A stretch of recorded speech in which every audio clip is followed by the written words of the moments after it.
उत्तर प्रदेश की राजधानी लखनऊ जो एक नहीं, दो नहीं, बल्कि 3 मर्डर से थर्राई हुई है। और ये मर्डर किसी आम इंसान का नहीं, बल्कि अच्छी खासी शख्सियत या यूं कहें बैंक अधिकारी का हुआ है। जिसका मर्डर हुआ है उसका नाम दिव्या मिश्रा है।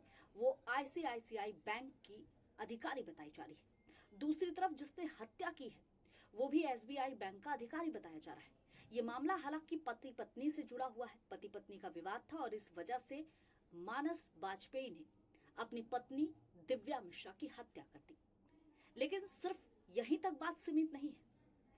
हुआ दरअसल यूं कि मानस और उसकी पत्नी दिव्या के साथ पारिवारिक विवाद चल रहा था। पिछले 1 साल से दोनों अलग अलग रह रहे थे। आज सुबह मानस अपनी पत्नी दिव्या मिश्रा के कार्यालय के बाहर पहुंचता है, ऑफिस के बाहर पहुंचता है, उसे बुलाता है। दिव्या भी पहुंचती है, कुछ देर उनकी बातचीत होती है और उसके बाद सीधा मानस उसे एक के बाद एक यानी 2 गोली मारकर चलते बनता है।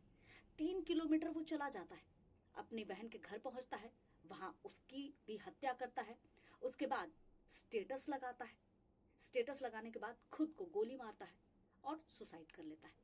उसके स्टेटस देखकर आसपास के लोग जो है वो घर पहुंचते हैं, दरवाजा खुलवाते हैं, लेकिन दरवाजा बंद मिलता है। दरवाजा तोड़ा जाता है, जहां पर मानस के हाथ में रिवॉल्वर मिलती है और वहीं उसकी बहन जो है लहूलुहान अवस्था में पड़ी रहती है, मृत पड़ी रहती है और मानस भी खुद सुसाइड कर लेता है। अब इसे तरह तरह के एंगल से जोड़ने की कोशिश की जा रही है। सवाल ये है कि अगर विवाद चल रहा था तो उस दिन अचानक ऐसा क्या हो गया कि ये हत्या करना मानस के लिए इतना जरूरी हो गया। दूसरी तरफ जो आसपास के लोग हैं वो कह रहे हैं कि मानस जो है वो मानसिक रूप से बीमार चल रहा था, इस वजह से उसने पत्नी की हत्या कर दी। लेकिन सवाल कई खड़े हो रहे हैं कि राजधानी जैसा पॉश इलाका जहां पर एक नहीं 2 मर्डर होते हैं और पुलिस को कानों कान खबर नहीं लगती है। आसपास के लोग जब इस बारे में जानकारी देते हैं तो उसके बाद पुलिस छानबीन में आती है।